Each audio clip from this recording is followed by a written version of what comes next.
La France, l'un des pays les plus influents d'Europe, n'est pas seulement reconnue pour son histoire et sa culture riche, mais aussi pour sa capacité à innover et à façonner l'avenir.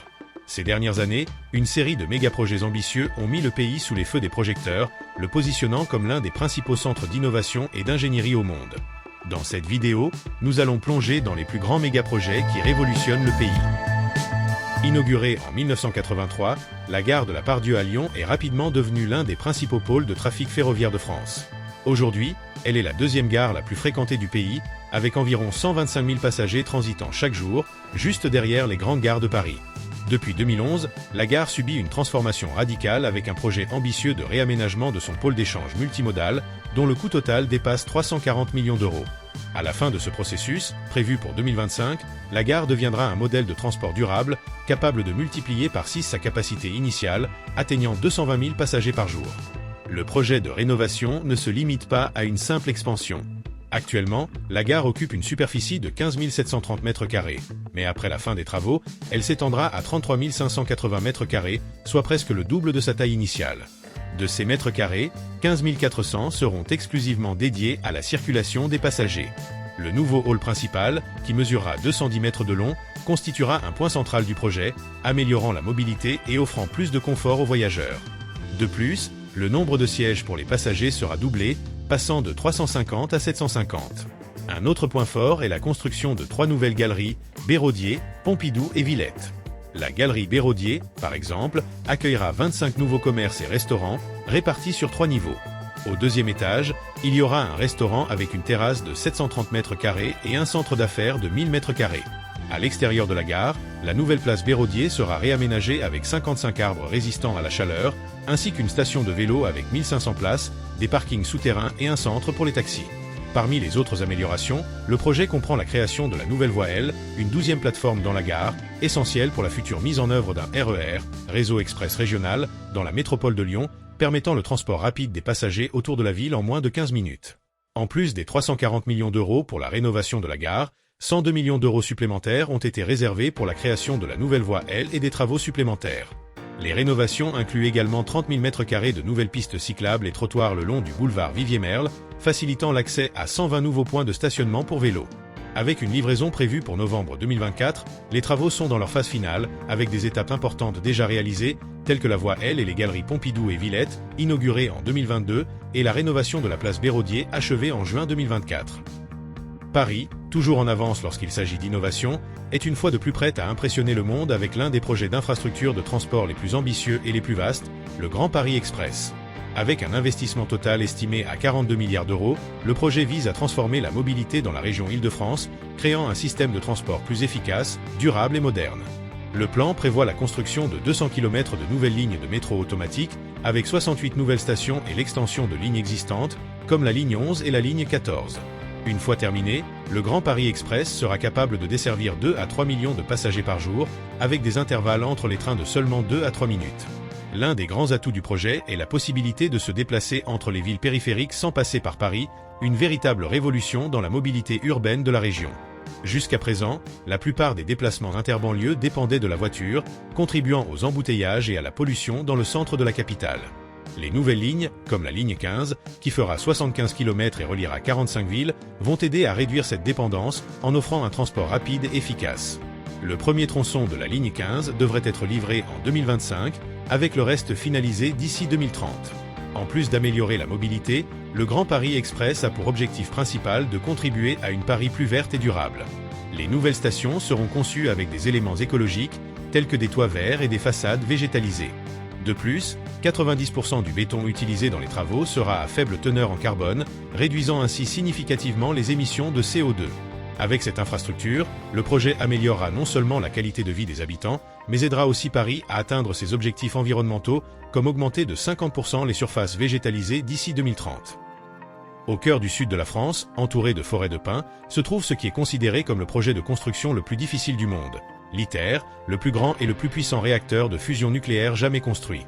Cette expérience scientifique colossale est le fruit d'une collaboration internationale sans précédent, réunissant 35 nations dans une tentative de recréer le processus de fusion nucléaire qui se produit au cœur du Soleil. La promesse ?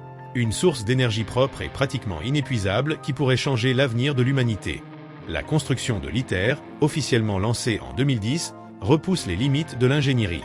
Avec un coût déjà estimé à plus de 42 milliards d'euros, l'objectif principal du réacteur est de produire de l'énergie à partir de la fusion de deux isotopes de l'hydrogène, le tritium et le deutérium, libérant ainsi d'énormes quantités d'énergie de manière contrôlée. Contrairement aux réacteurs traditionnels à fission, qui divisent des atomes, l'ITER cherche à les unir, en reproduisant le processus qui se produit dans le Soleil, ouvrant ainsi la voie à une nouvelle ère d'énergie propre. Le cœur de cette œuvre monumentale est le tokamak, une chambre en forme d'anneau de 60 mètres de haut, qui, une fois terminée, sera capable de contenir du plasma surchauffé à plus de 150 millions de degrés Celsius, grâce à de puissants aimants supraconducteurs. Le réacteur entier est protégé par une paroi de 3 mètres de béton et d'acier, conçue pour empêcher toute radiation de s'échapper. L'idée est que, grâce à la création et à la maîtrise du plasma, nous pourrons produire de l'énergie de manière sûre et efficace. Avec 200 km de nouvelles lignes de connexion en cours d'installation, 39 bâtiments construits sur le site et une équipe de plus de 15 000 travailleurs provenant de 90 pays différents, l'ITER représente non seulement un défi technique, mais aussi un exemple de ce que la collaboration mondiale peut accomplir. Bien que le projet ait rencontré des retards et des complications, comme des défis dans la construction des parties du réacteur et des problèmes liés aux matériaux, l'objectif final reste le même.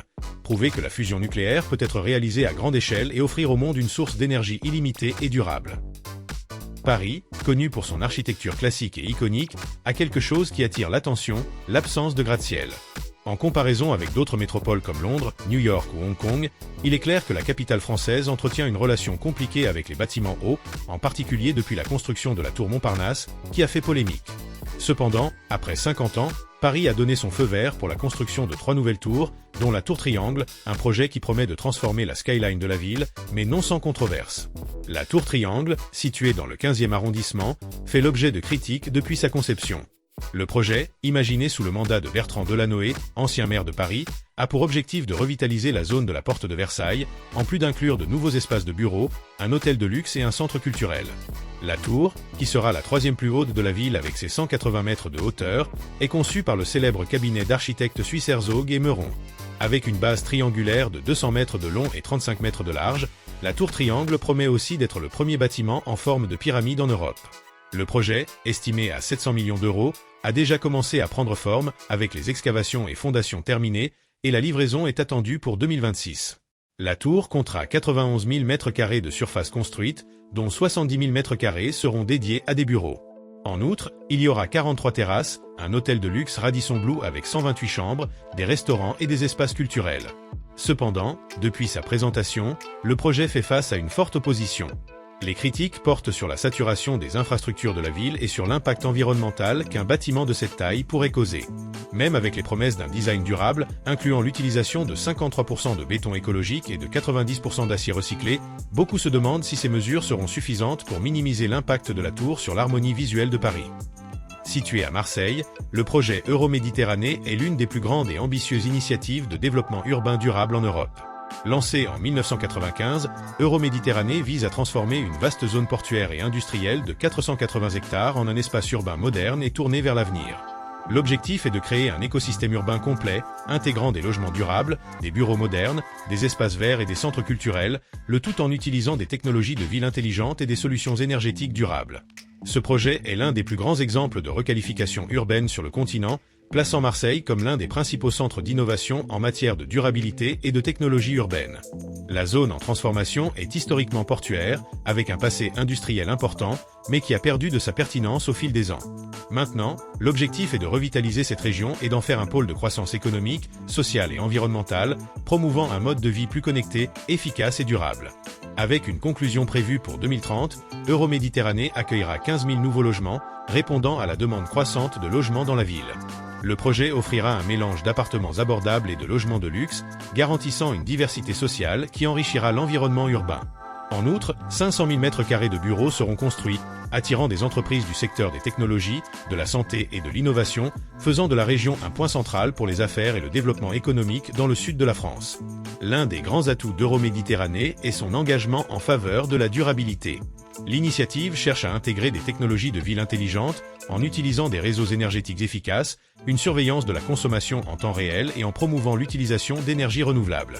La mobilité est également un point fort. Le projet inclut la mise en œuvre de transports publics durables avec des bus électriques, des pistes cyclables et des points de recharge pour véhicules électriques, réduisant ainsi les émissions de carbone et facilitant les déplacements urbains.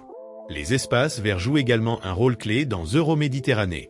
Le projet prévoit plus de 70 hectares de parcs et jardins, créant une trame verte qui traversera la zone réhabilitée, offrant des espaces de loisirs et de convivialité tout en améliorant la qualité de l'air et en augmentant la biodiversité urbaine.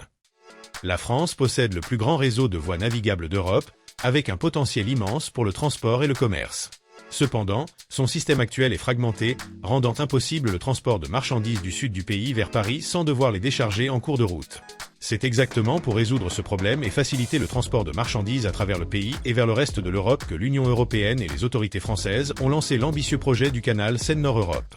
Avec une longueur de 107 km, le canal partira de Compiègne et rejoindra Aubanchel-au-Bac, reliant ainsi la France au Benelux et au vaste réseau de 20 000 km de voies navigables d'Europe du Nord. Cela permettra aux marchandises de traverser le pays de manière continue et efficace. Ce projet titanesque est considéré comme le plus grand effort d'ingénierie fluviale de la France au siècle, apportant des avantages significatifs au transport et à l'économie, tout en réduisant l'impact environnemental du trafic routier lourd. Le canal Seine-Nord-Europe permettra à des bateaux de transporter jusqu'à 220 camions équivalents de fret par voyage. Il comprendra cette écluse moderne, 62 croisements ferroviaires et routiers, ainsi que 4 grands ports intérieurs à Noyon, Nesles, Marquion-Cambrai et Péronne. Au total, le canal bénéficiera à 59 communes le long de son parcours et aura un impact direct sur 12,6% de la population de l'Union européenne.